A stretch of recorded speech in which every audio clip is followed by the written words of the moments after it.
Good evening, everyone. I'm Mark Rozelle. I serve as the Dean of the Schar School of Policy and Government here at George Mason University, and we sponsor the Michael V. Hayden Center.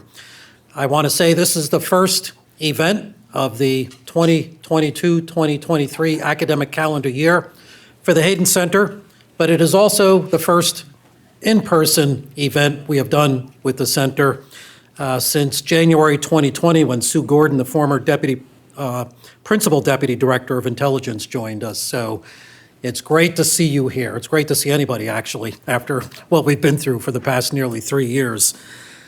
The past 2.5 years, we also built a pretty substantial following for our virtual events, several hundred or more each time.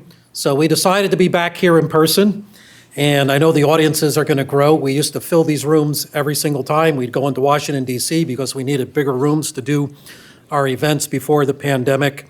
But we wanted to give an option for our virtual viewers to continue to participate in the Hayden Center events. And we have had people from around the world tuning into these various events over the past nearly 3 years. So we are now hybrid, like much of higher education is these days. So I also want to welcome all the people who are watching from the live stream and watching from the Hayden Center's YouTube channel. But again, nothing beats seeing you all here. I know many here are regulars, but for those, I just asked before if this is your first time at a Hayden Center event. I saw about half the hands went up. This center was founded 5 years ago by former CIA Director and Schar School Professor Michael V. Hayden. And like the Schar School generally, the center is strictly nonpartisan, and it plays an important role in elevating our understanding of key matters of policy and government. What is happening in the news right now, it may be an understatement to say that there really is a critical need to communicate the role and the importance of intelligence to the nation's security. So the Hayden Center has been a prominent voice in explaining and demystifying intelligence and security issues. And if you missed some of our past programs, we have all of them on the Hayden Center website and on the YouTube channel. And related to the Hayden Center, we have a Center for Security Policy Studies, the Transnational Crime and Corruption Center, and an Energy and Security Policy Center, among others, all of which elevate our emphasis in international security studies. Our graduate program in that field for 5 years running has been top 10 ranked nationally in U.S. News and World Report. And I'm happy to report that next fall, we inaugurate our new undergraduate degree program in international security and law, the very first of its kind. So thank you for attending. I hope to see you at our future events here. And I now am honored to turn the program over briefly to the Hayden Center founder himself for brief remarks, General Michael Hayden. General?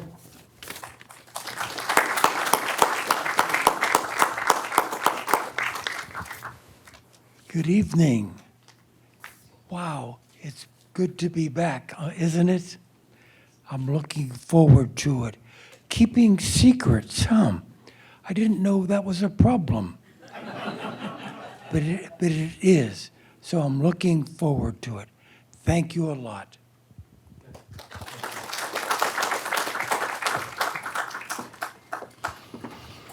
Thank you, General Hayden. Wonderful to have you here in person with the folks we have here in person as well.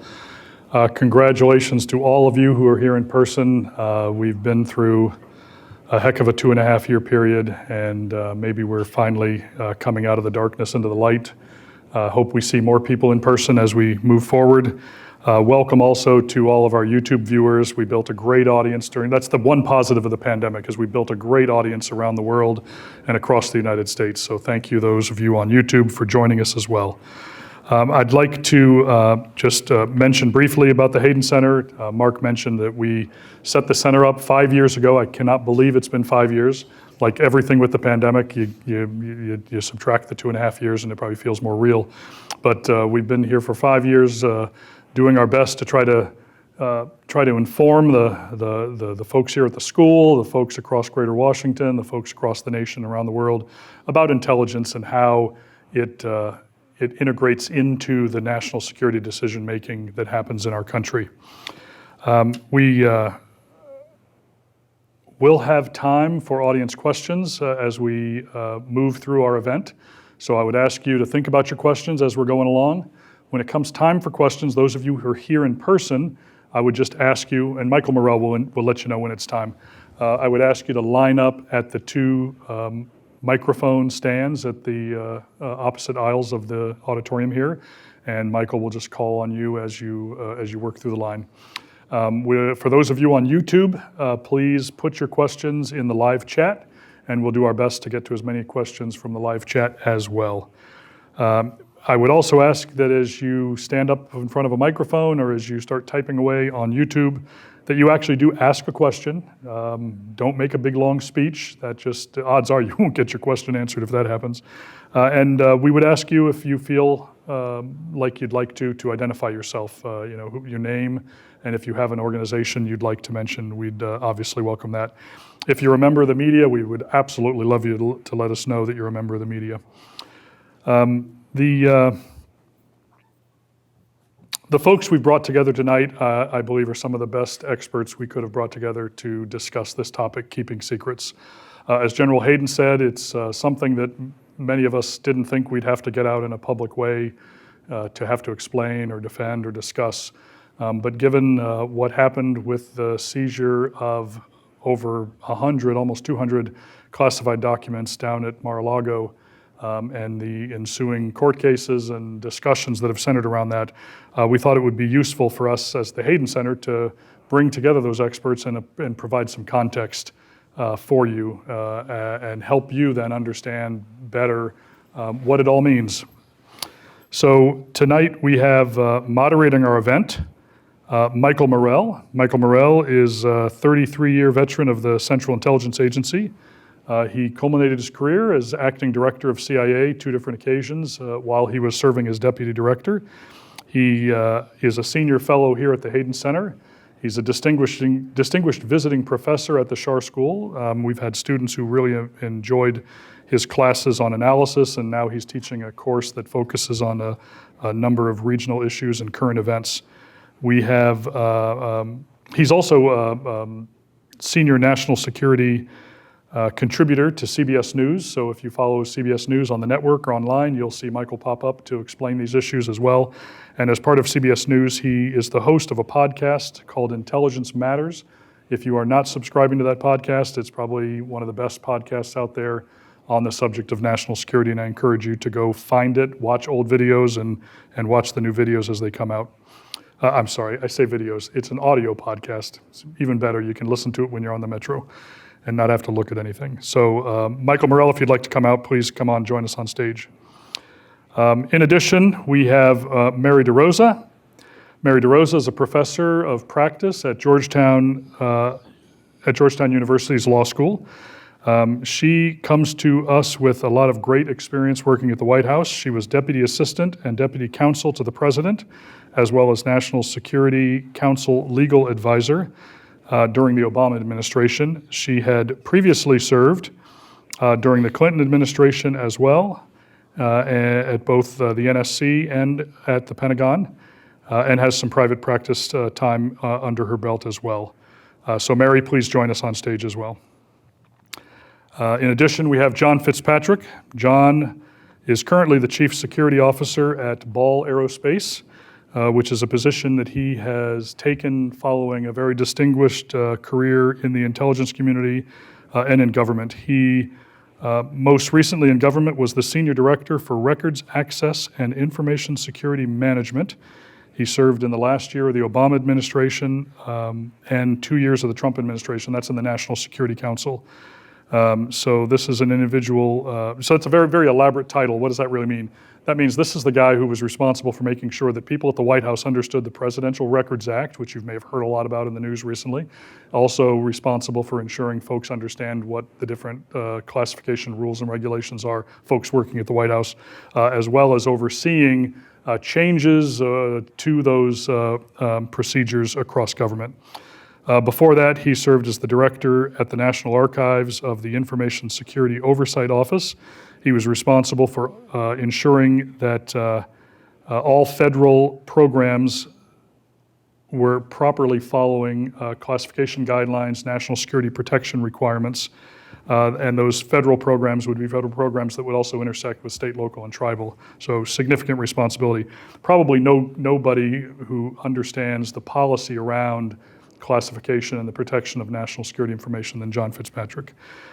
John also served 5.5 years at the ODNI, both as their Assistant Director of Security, the Assistant Deputy Director of National Intelligence for Security, and also as the Director of the Special Security Center that I can't tell you anything about. Before that, he had a distinguished career at both the Central Intelligence Agency and the National Reconnaissance Office. So John, please join us on stage as well. And then last but not least, in a rare moment, I'm actually going to join a panel. I'm Larry Pfeiffer. I'm the director of the Hayden Center here at the school, but I spent 32 years in the intel community, 20 years at NSA, 12 years at the Office of the Director of National Intelligence, as well as the Central Intelligence Agency. I ran a policy office at CIA that got involved in these issues. And then I also served on a detail for 2 years during the Obama administration, running the White House Situation Room, which was a nerve center at the White House for classified information. So with that, thank you again for coming, and we'll go ahead and get things started. Great. Thank you, Mark. Thank you, General Hayden. Larry, thank you for those kind introductions. It's really great to be back. Zoom was not that fun, so it's great to be back together. So we're going to take this in a step-by-step, logical way here. One of the implications of that is that some people will get a lot of questions up front and fewer questions at the back end, and other people will get more questions at the back end than the front end. So please understand that. I want to start, Larry, at a very basic level. Why is some executive branch information classified? So you're asking that of me? Yeah. So information gets classified based on an executive order that outlines the levels of damage that could happen to national security if that information was disclosed and compromised to individuals outside of our country. So you have different levels of classification, and we can go into a discussion on that if you'd like. And those are? Well, those three levels are? You have top secret, which is very grave damage to national security if compromised. You have secret, which is serious damage to national security if compromised. And then confidential, help me out here, John? Damage. Just damage to national security. The folks then often get asked the question, so how do you determine what is top secret, secret, or confidential? Most often that distinction gets derived from the source of the information. So information that may be derived from human intelligence sources. These are the people that are, betraying their country and providing information in the United States. There could be technical collection that could be taking place that involves intercepting material over the airwaves or across a computer or through some kind of sensing device located in or near an office or a facility. And then you have information that might be derived from official conversations. So, conversations that might take place between a defense attaché and people in the country, or a diplomat and people in the country. And so that material tends to have less of less damage that could be applied to it. I do think we tend to think about only the intelligence community when we think about classified information, but there's also classified information in a lot of other places, obviously. Right. The Department of Defense being one. The military capabilities and plans of the United States are classified for obvious reasons. Diplomatic operations. Diplomatic conversations are classified. So there's a lot of stuff that's classified. Larry, help us understand some of the notations we've seen on some of this. So top secret, Sure. HCS, right, or top secret SCI or top secret SCI, SI? What is all, what's that alphabet soup?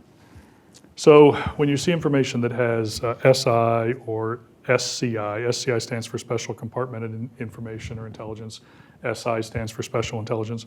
So the intelligence community, under the President's executive order that outlines how this material should be protected, provides additional layers of protection to materials that are collected from human sources or materials that are collected from signals intelligence or technical sources, and those fall under these sensitive compartmented information categories.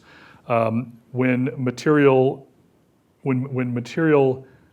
has the SI marking, special intelligence, that means it's likely derived from signals intelligence information. So that's information that NSA or some of the military services may be collecting over the airwaves or by infiltrating into computer or cyber networks. If you have information that is then marked HCS, that is for information, that HCS stands for Human Control System, so Human Intelligence Control System. That's information that, if disclosed, would very likely result in the exposure and compromise of a human intelligence source. And that's a very... A CIA spy. A CIA spy. And that's a very euphemistic way to say, some guy or gal may die or go in prison because you've disclosed this information. Okay, great. So, John and Larry, can you walk us through how classified documents, and Mary, add in here too, right? How classified documents can get to a president? Don't talk yet about how you track and retrieve those. Just what are all the different ways that a classified document can get into the hands of a president? So why don't I take first shot at that? So first and foremost, the president gets a daily briefing from the intelligence community, usually in the morning, sometimes every day, sometimes a couple days a week. It is dependent upon the president.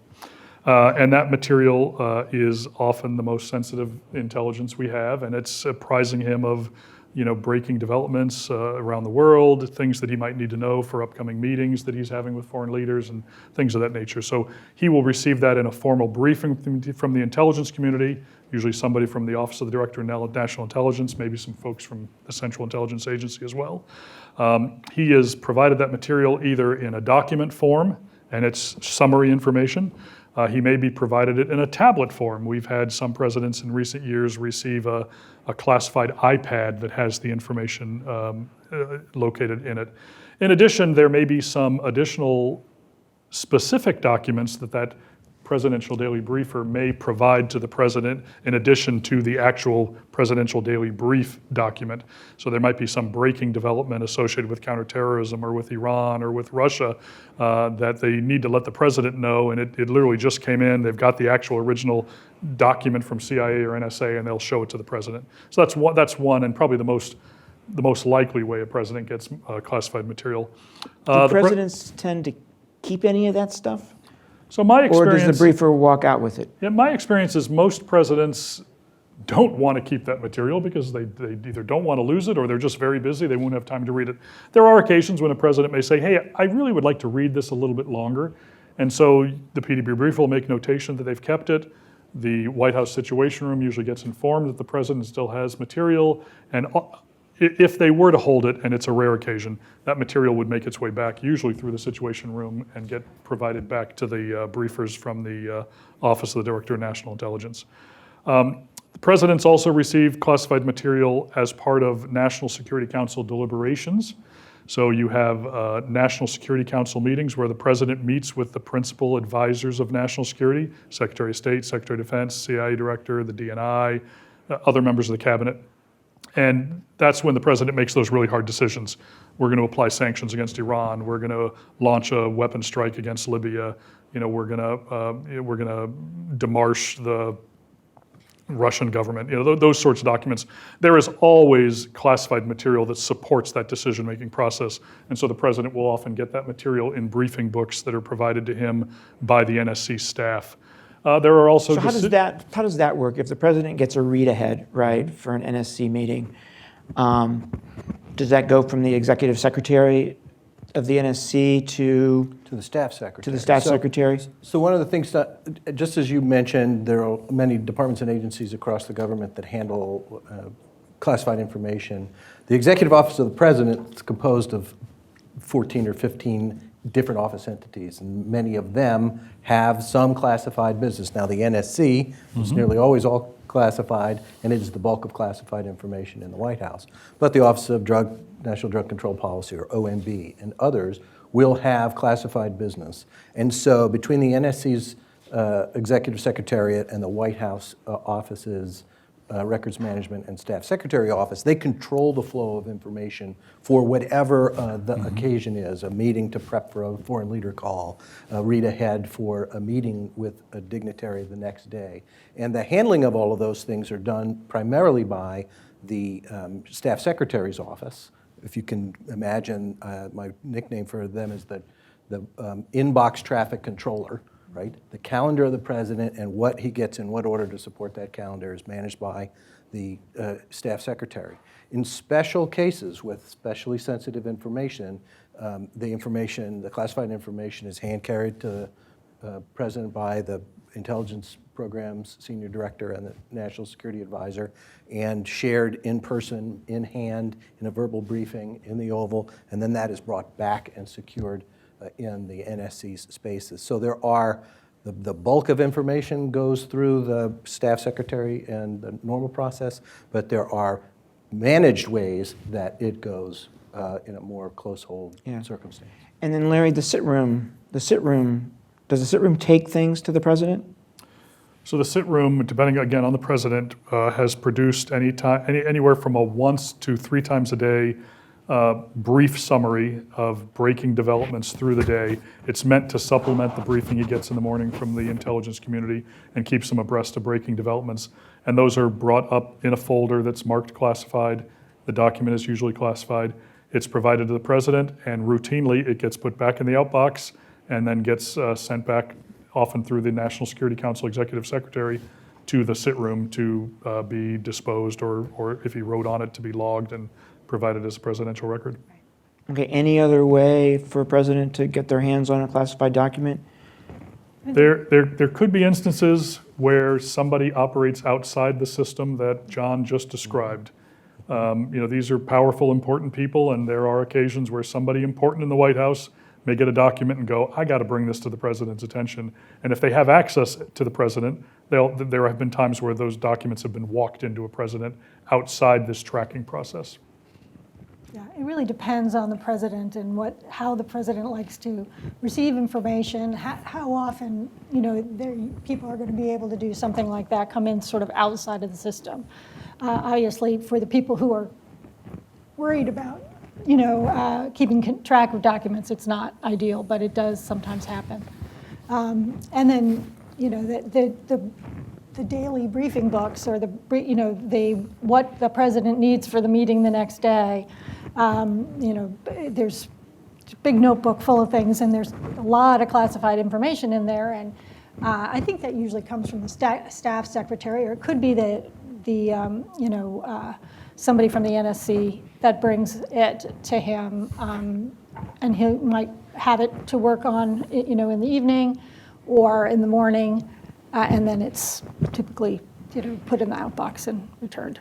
And the president has regular meetings with Secretary of Defense, weekly meetings. At least President Obama did, President Bush did.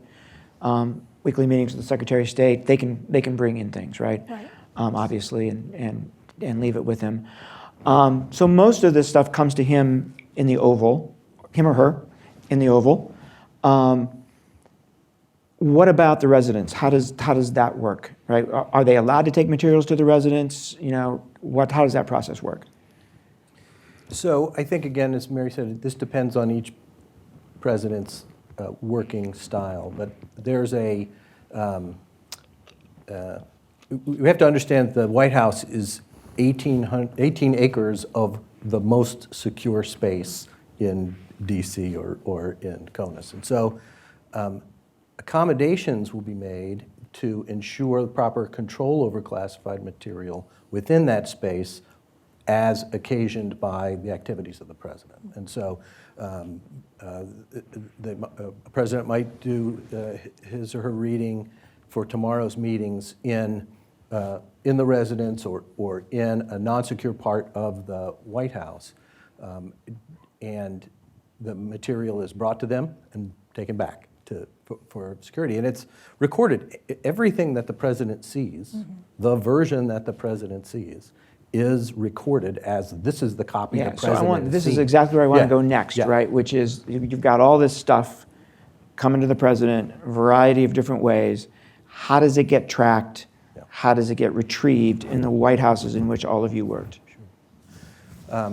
So let's think about Larry's description of the classification system. And at every classification level, there's a couple of other rules that go along with it. What kind of computers can it go on or not go on? What rooms can it be stored in? What rooms can it be discussed in? And which people can have access to it? So all of those layers of the system are why people have security clearances and why everybody knows that works routinely with material in the White House, which office that you can carry a document into and leave it there, and which office you can carry a document to, wait for the occupant to read it, and bring it back to where it is secured. And that is a shared responsibility of the NSC and the staff secretary's office on the day-to-day movement of papers around. If you're going to present something to the president tomorrow, a bunch of individuals are going to look at it the day before and make the changes to it. And so all of that movement is happening routinely within the White House.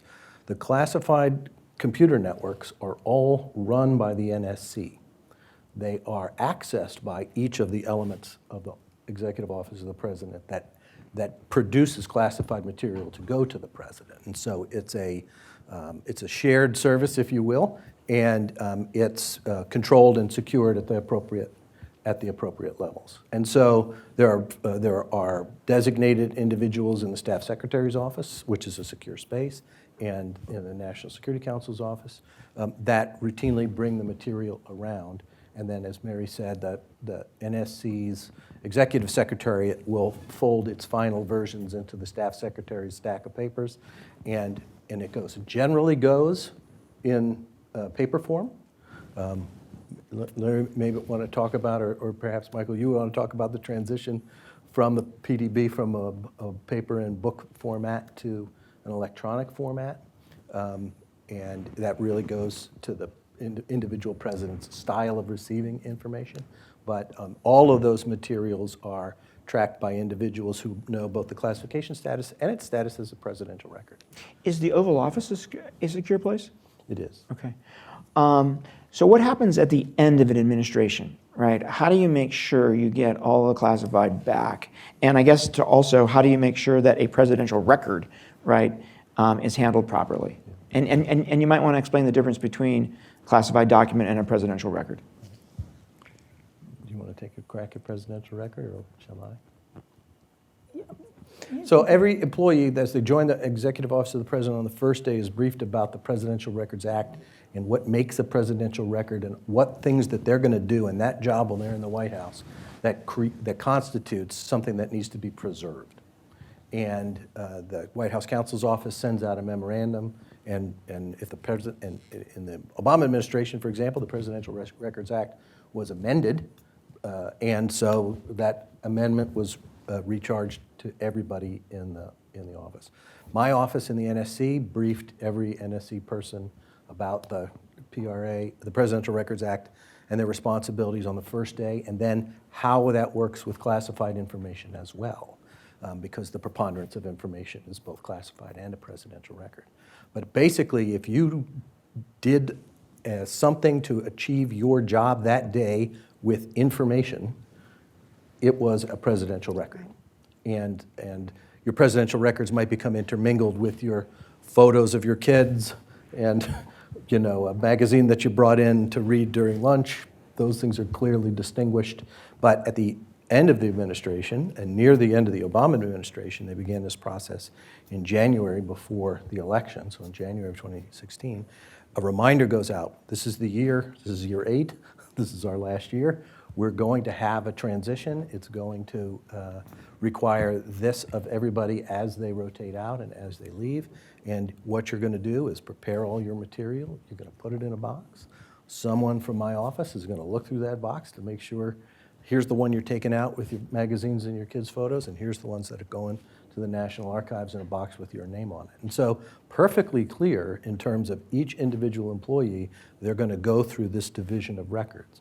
The classified networks support all of the Executive Office of the President elements. And so each, the network administrators for those classified networks, a secret network and a top secret network, basically created individual archives for the different offices, because the federal records or the presidential records of an OMB, of a ONDCP, of the National Economic Council, the NSC, they're all going to be on a separate drive or server, and they're all going to be boxed up and given to the National Archives, which takes them down the street and puts them in a skiff and accesses them when appropriate in the classified computer environment. Mary? I've been at the NSC at the end of an administration, and then also at the beginning of an administration. And at the end, it is quite an undertaking while you're, of course, trying to finish up your work and doing the the White House clears out. It is cleaned out of all documents. And then when you come in the beginning of an administration and you're trying to do work and there's nothing there. I mean, there's really, at the NSC, there's some process, and you might know more about that. Right. Some things you can leave behind, that have, and it's different. The Presidential Records Act, as I'm sure everybody knows, this is obviously just for the White House and for documents related to the president. The rest of the executive branch is covered by the Federal Records Act, which doesn't do all this clearing out. But so I mean, it's a very, very, very thorough, organized process to make sure that everything goes to the archives and is cataloged. And also, if you leave in the middle of an administration, there is, people come and take your stuff and look through your stuff and ask you questions. Where is this? Why isn't, and there are sometimes, not me, sometimes people have brought things home. Sometimes, if it's a senior person, they have a skiff, maybe that's okay, but there's a lot of back and forth to make sure they have, they're on top of documents. Right. So one thing I'd like to add is, so I was there at the White House at the end of Obama's first term and the beginning of his second. These same processes were all revved up in case he lost. Yeah. Right. And the assumption couldn't be made, we weren't looking at the polls going, oh yeah, he's ahead, he's going to win. It was, we have to operate as if he may lose, and we have to be ready to clear out these documents, preserve these records, and get the next administration up and running. So that's one point. Second point I wanted to make is a lot of people think that when a president swaps out, the entire staff supporting the president completely clears out and a whole new staff comes in based on political party. And that's not true. There is a permanent cadre of folks who work in offices like the White House Situation Room, the Records Management Office, some offices of the NSC as well. And these are individuals often detailed from other departments and agencies who serve as that kind of permanent knowledge base on what needs to be done and what needs to be protected. So really, there's no reason anybody could say, well, we didn't know because we were all new. No, there are permanent folks. In fact, John's one of them. He traversed 2 administrations. And they're there to make sure that the political appointees, the folks that come in with the president, and there's a good percentage of the folks working in the White House are people that come with the president, and their experience may have been that they were a precinct captain in Iowa. They come in, it's the job of us permanent folks to educate and inform those people about those rules and regulations. So one more process question. So executive secretaries of the NSC tend to be political. They're brought in. Certainly staff secretaries are political. And of course, the president himself or herself is political. So do they all get briefings, including the president, when they come in about these processes? Including the handling of classified information? Does the president? I can't speak to how the president is briefed or not? The presidents have been briefed. Generally, that is, my understanding is that is left to, first the staff brief everybody else. And there's an organized way that that's done at about 10 minutes after noon. Including the on staff secretary, inauguration including the day. staff secretary. Including all of those Everybody. folks, right. Because it is a big shift. The place is empty at 11:59 on inauguration day, and then a bus pulls up and people get off and use their badge for the first time to come inside the gate. So that is absolutely physically how it happens. And then everyone is briefed there. And then the question of how best to brief the president is left to his senior advisors. Those would be the counsel, the chief of staff, the national security advisor, and so forth. So I can't speak Yeah, to how okay. it was done. in Almost particular certainly the instances. that briefing and others would happen during transition. During transition, yeah. Let me turn the question around to you, Michael, because you were involved in a number of PDB briefings to candidates and then to incoming presidents of the United States. What happened with those initial briefings by the director of CIA or perhaps later the ODNI? Was there any attempt to discuss There was not, protection? there was not a briefing on the handling of what you're seeing that I was ever involved in. I was there on President Obama's first day in Chicago when the briefing team first showed up, and there wasn't, the DNI was there. The DNI did not say, okay, let me give you a briefing here on handling of classified documents, right? That didn't happen. No surprise, right? Larry, I want you to put your intelligence collection hat on. So you worked at the National Security Agency. You know the capabilities of the National Security Agency. You worked at the Central Intelligence Agency. You know the capabilities there. So how at risk were these documents, both at the White House and then at Mar-a-Lago? So I'll start with Mar-a-Lago because that's easier. So at Mar-a-Lago post-presidency, there was no secure facility for the storage of classified documents.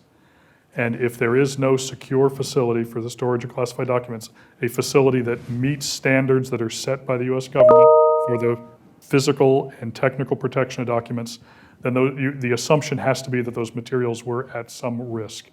Now, yes, the president had a Secret Service detail. There was probably a certain level of Secret Service protection being afforded, but you have to assume that this material could have been compromised by cleaning crews, wait staff, or just a very good foreign intelligence service.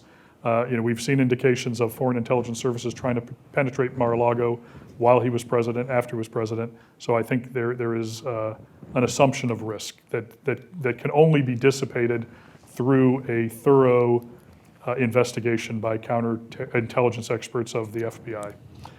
The White House. Okay, so the White House is interesting. You have secure facilities at the White House.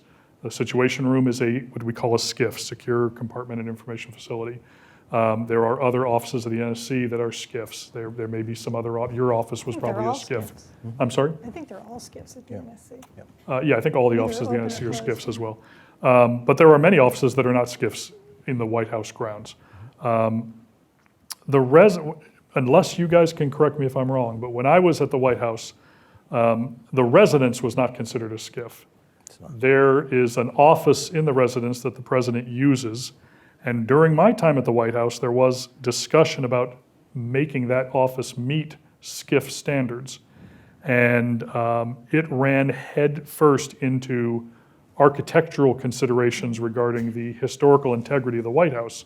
The notion of replacing some big oak door that has been there since the 1800s with a gunship metal door with a big combination lock on it was something that the White House was just not going to allow or consider. Okay, the president's got material that is at the highest level of classification in that residence office. Is there some risk? Sure, there's probably greater risk than if it was in a SCIF facility. But we generally operate under the assumption that there was not a lot of material going up there. It was on a temporary basis, number one. Number two, there is a level of security in depth at the White House. You have the Secret Service through its uniformed officers, its non-uniformed officers, from both a physical perspective and as well as technical perspective that obviously I can't go into detail here, but there is an ability to ensure appropriate access to these different locations. So those include things like the Oval Office and the residence, some other conference rooms. So I left the White House feeling that that material outside a SCIF in the hands of the president was generally secure. But yes, because it's outside a SCIF, there is an element of risk, absolutely. So if you were the SVR in Russia or the MSS in China, where would you like to have a human asset in the U.S. government? Well, it's not unusual for foreign intelligence services to target those who are involved in service-related aspects of supporting an important person. So you're looking at secretaries, cleaning crews, gardeners, wait staff, valets, et cetera. So it makes it that much more vitally important that those individuals who are supporting the president in those intimate manners undergo rigorous security reviews as well. Do those people, I have no idea the answer to this, do those kind of people in a White House or at a place like Mar-a-Lago have security clearances?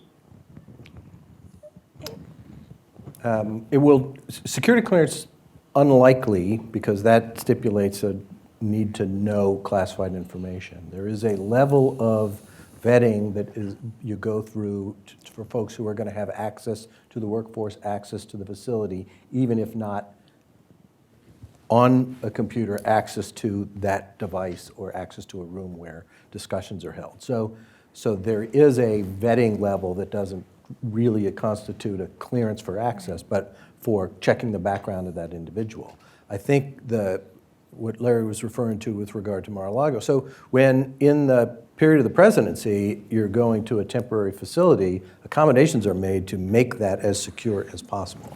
And so a conference room is created for discussion, and it is approved discussion area within the spaces in Mar-a-Lago, and that's where the team would meet when the president was down there, same at Bedminster and so forth. And when the president travels, Absolutely. they're in hotels in foreign countries, and there are security protocols that are established to protect the material in those very non-secure locations. There would not be a precedent for that for a post-presidency and that kind of support, advance and securing and all of that, with the expectation is that there are not documents or classified discussions happening. Yeah.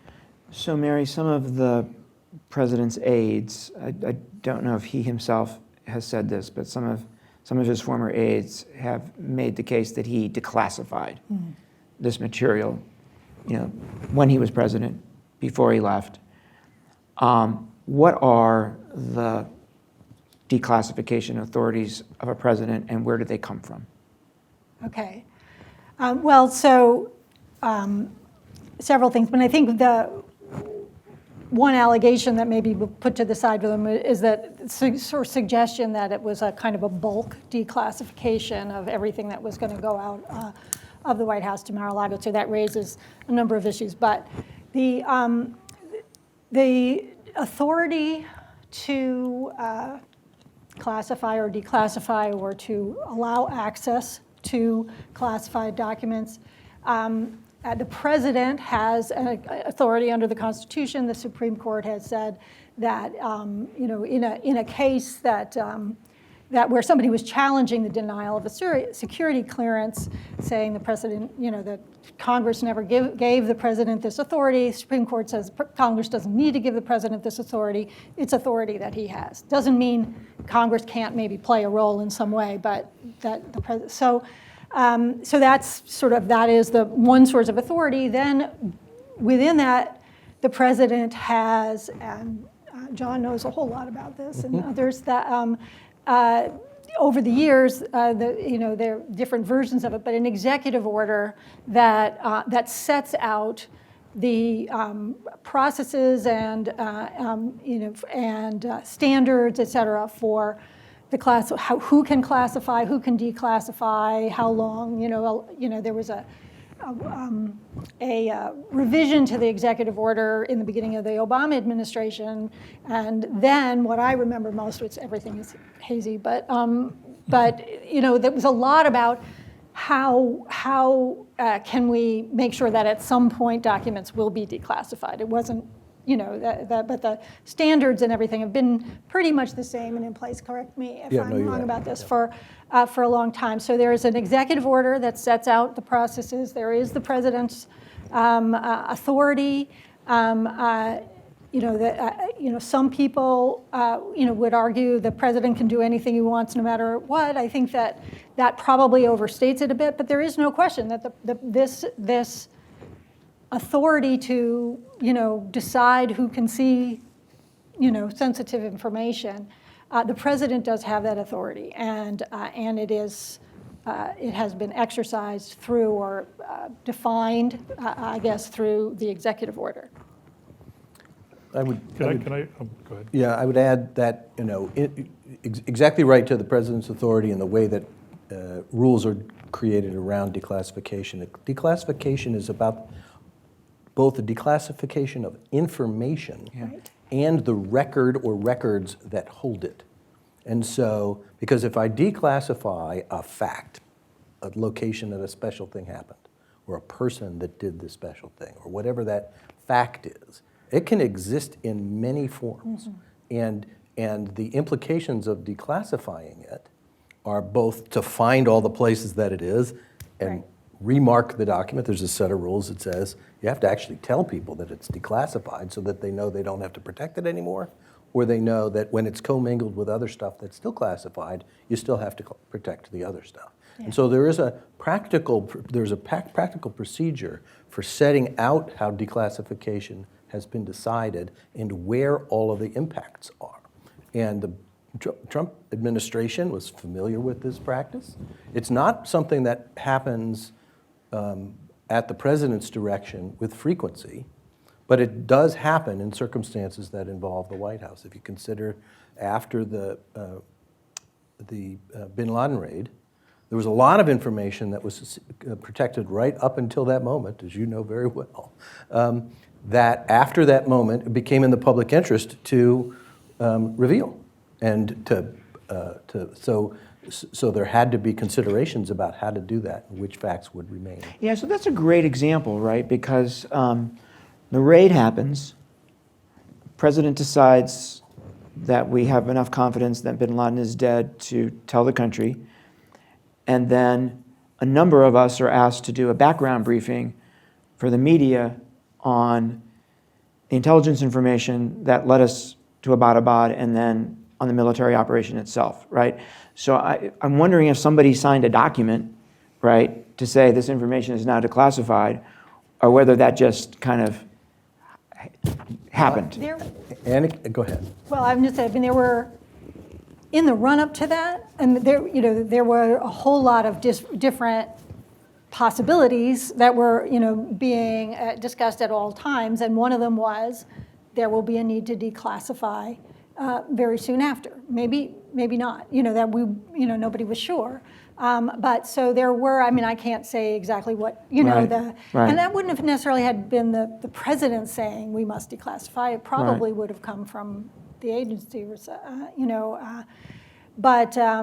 But yeah, so there was definitely a process for that and an understanding that it was going to happen. So Something it wasn't that just probably discussed in the lawyers group. absolutely, yeah. Yeah, I would say, in my 32-year career, I cannot think of an instance where a president of the United States declared something declassified. So that was my next question. Do any of you know of any examples of a president himself declassifying something as opposed to asking the head of an agency to declassify something? Yeah, I was just going to say that it's never happened without the deliberative process Right. involving the source agency of the information to ensure that assets are being protected. If there's a human asset involved, perhaps that human asset needs to be pulled out of the country and resettled somewhere. If there are technical assets involved, an assessment needs to be made as to the likelihood that that technical asset may now become neutered and unavailable to provide other additional information. And so those kinds of conversations end up happening. And as you know, Michael, there's often strong pushback from the intelligence agencies, on that. And so material may be what we call sanitized, denuded of its sourcing information to better protect those sources. I'll give you two examples that happened and everything Larry just said about the interagency consultation comports with this in Trump administration. One is the declassification of JFK assassination records, which is there's a long history, decades-long history of how the U.S. government has dealt with the continued withholding of information from records around JFK's assassination. And during the Trump administration, one of the deadlines came up, and that decision about and there was a bulk of material that the interagency process said, we'd still like to withhold this as national security information. That went right to the Oval Office and discussions with agency heads and the president. And so there's one example where the process was employed and it was publicized and it's fairly high profile. The other one is... But was that just consultations with the president and then the heads of agency went back and actually did the declassification, or did the president sign a piece of paper? So it's actually the responsibility of the archivist to ensure that the agencies make their case. So the National Archives is involved. But what happened was the agencies made their case, and here was going to be a bunch of information that was in that case making released. And the head of one agency decided that was too much and went straight to the Oval Office and said, I don't think you should go that far. And so that deadline was pushed for 6 months. It's a whole lot of nerd history involved in that. But the idea was the interagency was going to be a little more forward-leaning than this particular agency had wanted, and went to the president. And the president said, okay, figure out a way to make it, give them another 6 months. And so that's what we did. And so there was deliberation there, and there was the direct involvement of the president. The other example I want to give is what's commonly referred to as the Nunes memo. And so in all of the congressional activity that was emerging in the first half of the Trump first term, or the Trump term, Devin Nunes was the chair of the HIPC. And so there came out of that effort a memo that was drafted that included a lot of classified information. And it was the chairman, Nunes' intention to release this memo, but it contained classified information. And it helps to make the case around, I'm not sure what term, we'll just say Russiagate, everything to do with Russia and the election campaign. And so there's a rule in both the House and the Senate for the House or Senate to force the administration to consider release of classified information. And so they triggered this rule, and that essentially gives the White House 5 days to consider whether or not or how to release information that the Congress has voted for. And so that was a very compressed but Trump administration run consultation with the affected agencies and the intelligence community and Department of Justice. And a redacted version of that document was created, which required a decision about declassifying the other parts of it. And that decision went to the president. And that document, which is remarked, because I remarked it, was publicly released. And so it's an example of the folks around the president understanding that there's a set of rules that require consideration and consultation with the agencies, and declassification happens this way. Now, whether or not any of those advisors were present when some kind of bulk declassification action is purported to have taken place, we can't know. Well, so I was just going to, another sort of an example of truly a presidential decision to declassify was when President Obama decided to declassify the legal memos about the RDI, program, and that was not,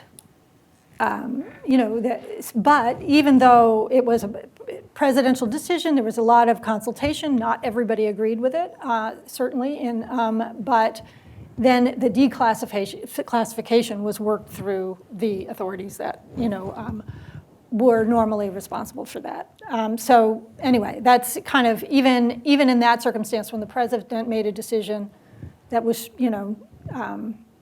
very much his, that there was a process for it to make sure it was done correctly and recorded correctly, et cetera, et cetera. And one more question before we go to questions, which is to all three of you.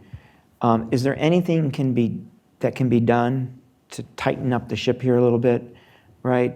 To require, perhaps through statute, the White House and the president to be bound to a process, as opposed to the president being bound to an executive order that he or she actually can overturn with a stroke of a pen? How do you guys think about if there's anything can be done here?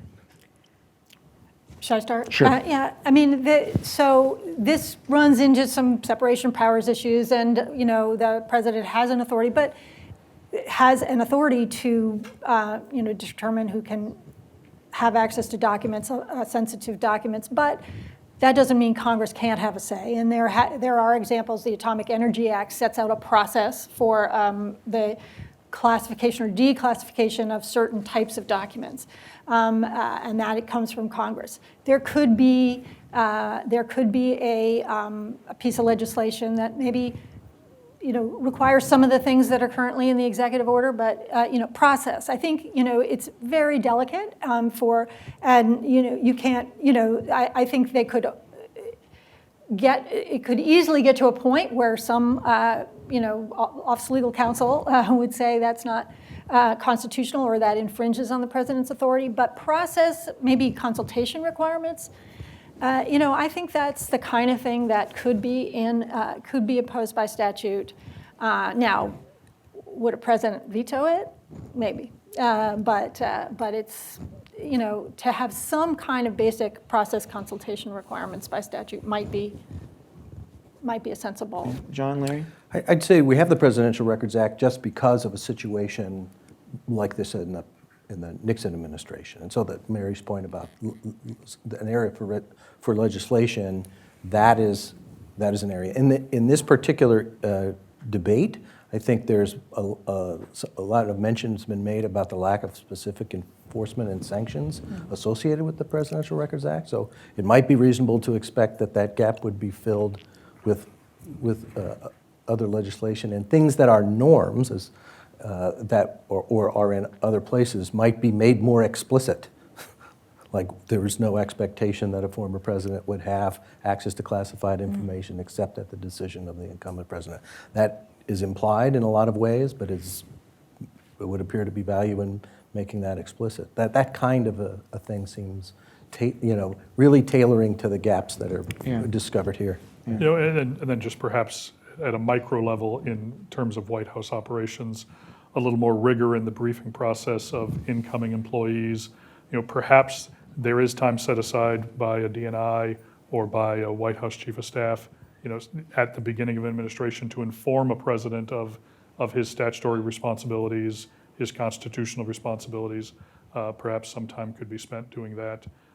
But at the end of the day, as Mary indicated, the president derives those authorities from the Constitution, and when a president says that, if a president really truly said, this pile of documents is declassified,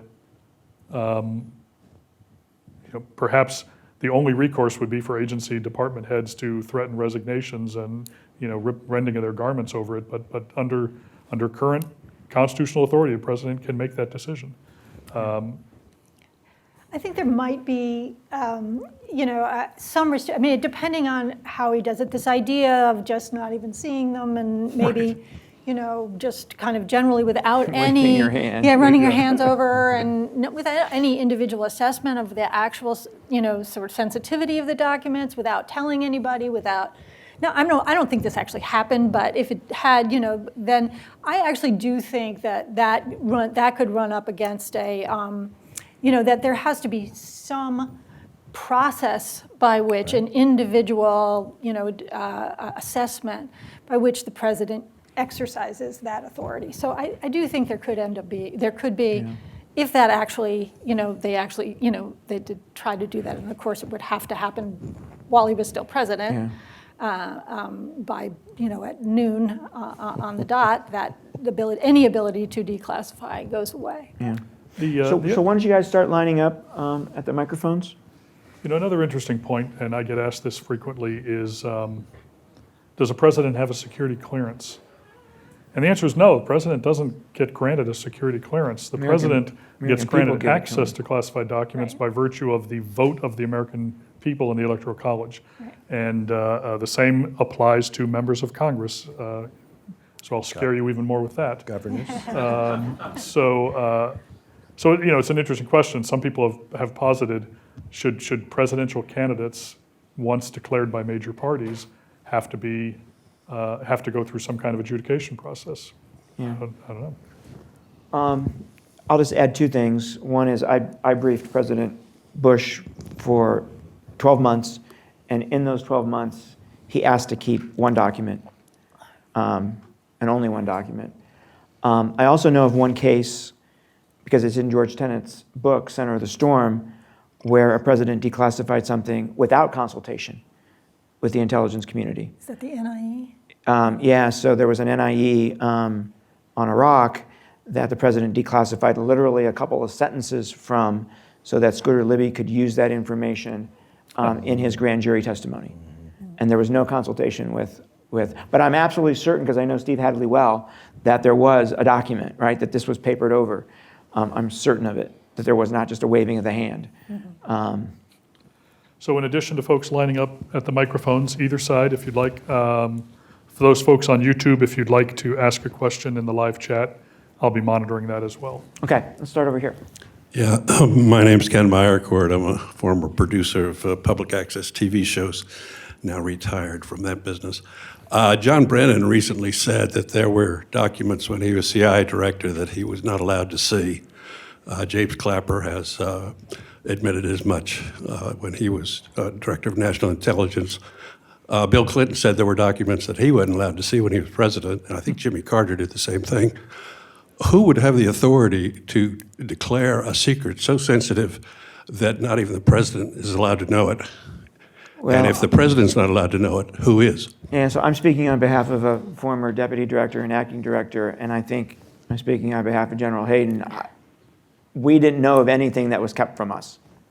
Nobody told us that there was something we couldn't see. Well, you wouldn't necessarily know. Susan Gordon, the deputy director of the DNI, former director, in talking about this current situation, said it would be a responsible intelligence officer would be justified not to tell a president something if they thought it might be leaked on a need-to-know Yeah, but that's basis. different. That's different than being told you can't see something, right? You're right, but you say you were never told you you don't know what's out there that you didn't see. No, but you're saying John Brennan said that there were things that were kept from him. So Michael, the only thing I might offer is there may have been some very discreet Pentagon special access programs Different story, right? that may not, that a DCIA or a DNI might not have had access to. Nuclear weapons information. Right. Right. Right.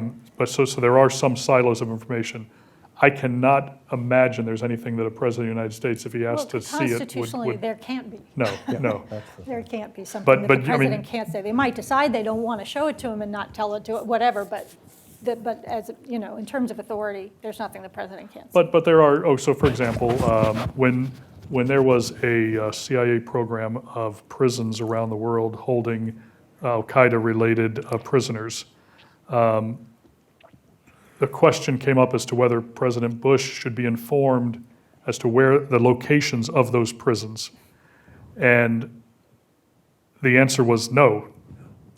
But if the president had said, I want to know where they are. Mike, I want to know, you would have told him, right?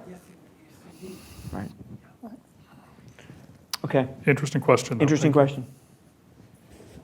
Hi, Mark Zaid. I'm an attorney Hey, Mark. handling national security cases here and everywhere. You touched on it. I've sued most of you guys, as you know. I've sued you, General, quite a number of times. and been on the panels here, too. Yes, So Mark's been a it's a panel love-hate member here. Equal relationship right opportunity. there, right? Yes. You touched on it. I want to bring you down a little bit further in the weeds on this, and it's probably for each of you, but I imagine, John, it might start the best with you, and that's the tracking of the documents that come into the White House. And let's use one specific one that's been publicly discussed and probably at least the easiest as an example, the letter from North Korea to President Trump. And you don't have to talk about this one specifically, but as that type of document, a document that comes into the White House, either that the president sees and requests to retain, or is directed at the president and might be classified, at least initially. Who's keeping track of that? And how likely, in a general way, then, would it have been known to the next, whoever it would be, the next administration, as they come into this empty NSC, that there are documents missing that should be at the National Archives or elsewhere? And that process, we've heard about it in the last few months, about how the archives was striving for such a long period of time to get access to the information. We haven't heard a lot about how much did they know specifically was likely missing. So let me take a shot at that, Mark. Thanks for the question. I think it's important to understand that everything that comes, that's created in the White House, that comes into the White House from an agency, or comes in from an external source, a visitor, in that case, the first of those Kim Jong-un letters, is expected to be, in the case of that letter, was brought into the records management process of the Oval Office. And so the Oval Office is staffed. There's folks around it. There's the staff secretary's office. Anybody that brings something into the president is expecting to take it out from the president, and they know where it goes. And it goes into the tracking process of either the staff secretary or the NSC executive secretary. If the NSC sends something up to the president, it's already numbered, it's in the computer system and tracked that it was created. The copy that the president has is stamped, and the hard copy comes back and goes to the records staff eventually as tracked in a box, retrievable if the North Korea desk, for example, needs to see it, but secured and recorded. And so that happens with all manner of materials. Mary made reference earlier about the transition, and the slates are wiped nearly clean. There's a deliberative process that senior directors were involved in at the end of the Obama administration, as an example, to consider which records are important for the next administration to have as a starter set. And then we would deliberate over things that were nominated for that, and we would make copies, electronic and paper, for them to have as a start. And so the Kim Jong-un letters, as an example, were tightly controlled within the staff secretary and NSC's office. And copies were in place so that copies and the translations would have been available and handed over, I would expect, to the next administration. The originals are the ones that are, important to, that are in discussion now. The material is then all handed over to the National Archives at the end of the administration. And so they would know, for example, because the two very noteworthy examples that are in the reporting on this are the letter that President Obama left for President Trump, as per tradition. There's a copy of that in the Obama archive.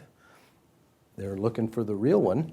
They know that it exists. Where is it? There's a log in the White House records that says it's this record number, but the original is not there. So they know that there's an item in a log, and they would look to correspond that and find if it's missing or not. Same with the Kim Jong-un letters.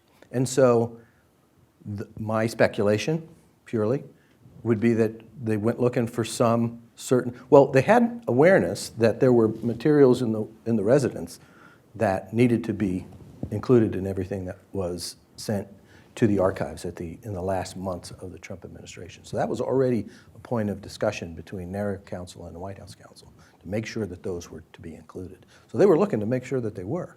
And so you can look through the logs for the high notable items and see that things are missing, and then you can start wondering, well, what are we not noticing that might be missing? And that is my speculation about what the folks in the presidential material staff at the archives were doing to try to understand, well, maybe those materials did not come back from the residence, and what are we dealing with here?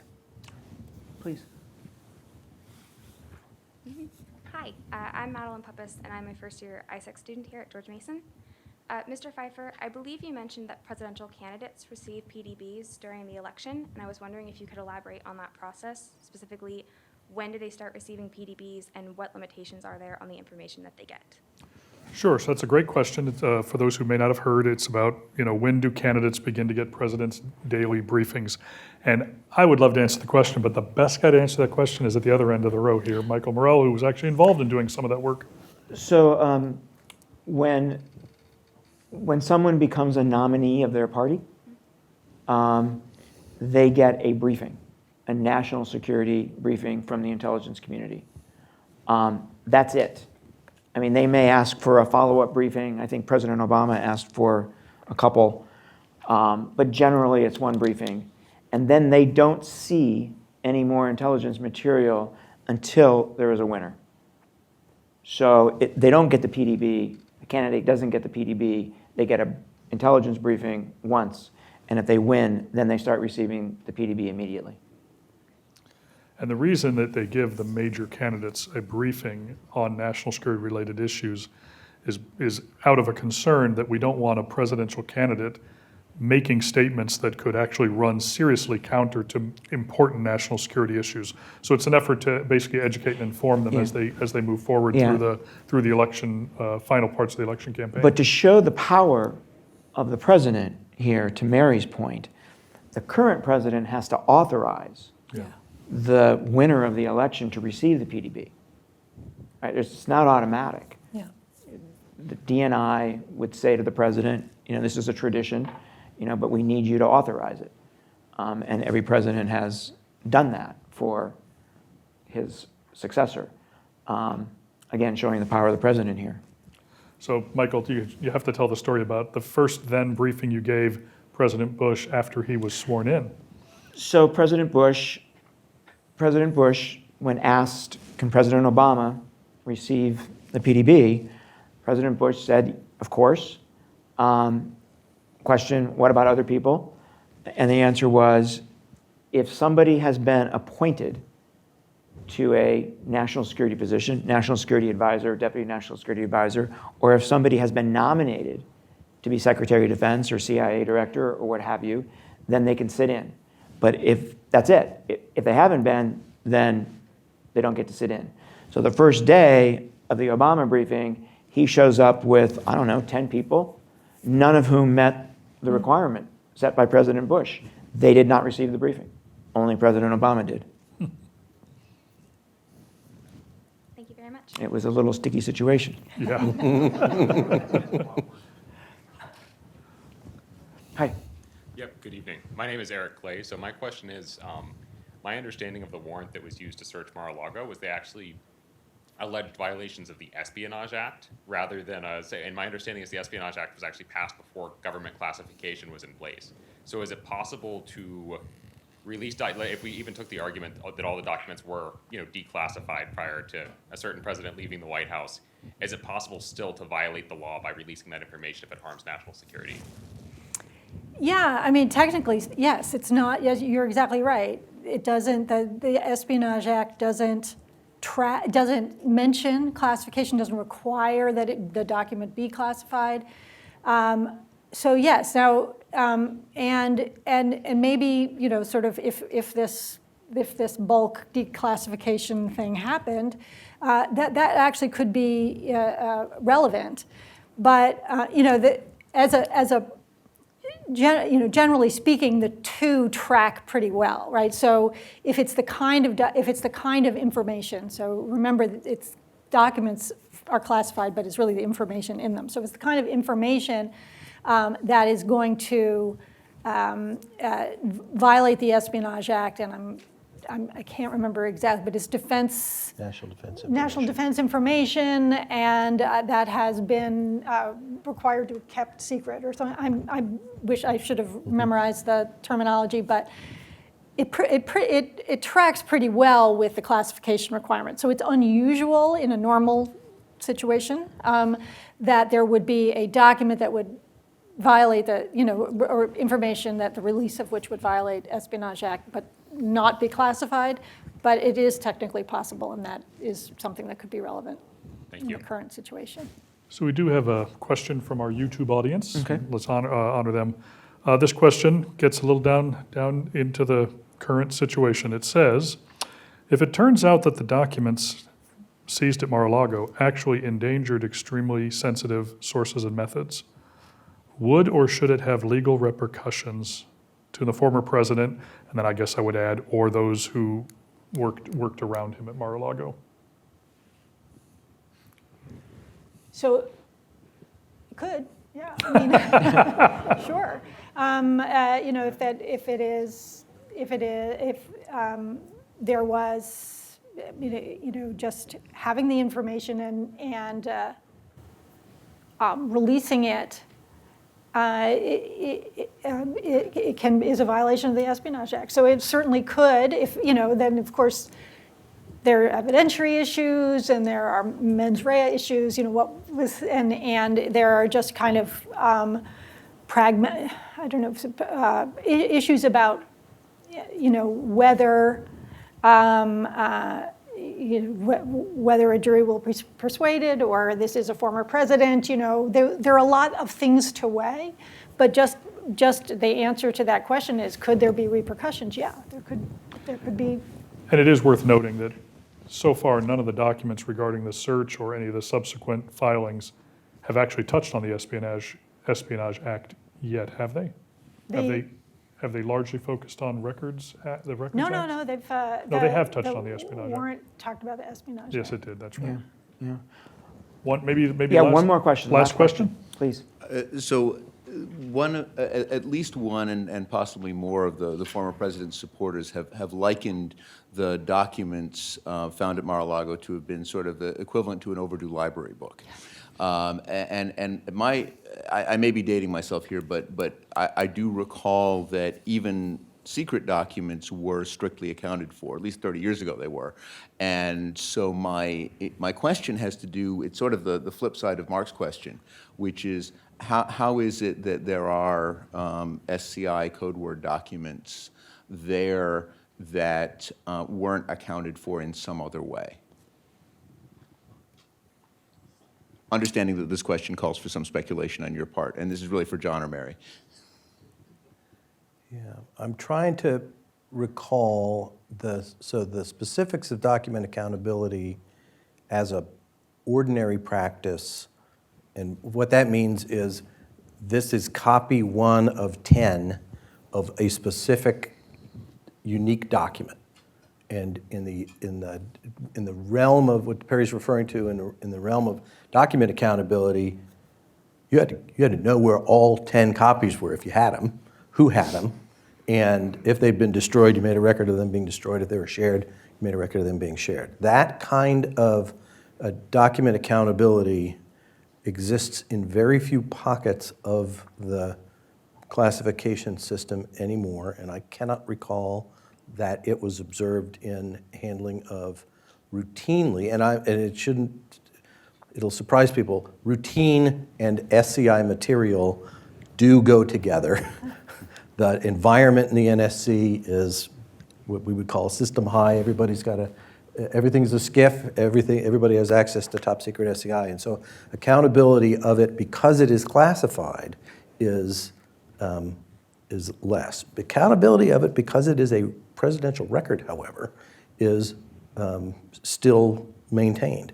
And it really gets to folks in the room when the president says, I'll put that in my read basket and I'll read it later, or take it back and I want to look at it again back in the residence. And there is a log of those materials, but it doesn't correspond with their classification status.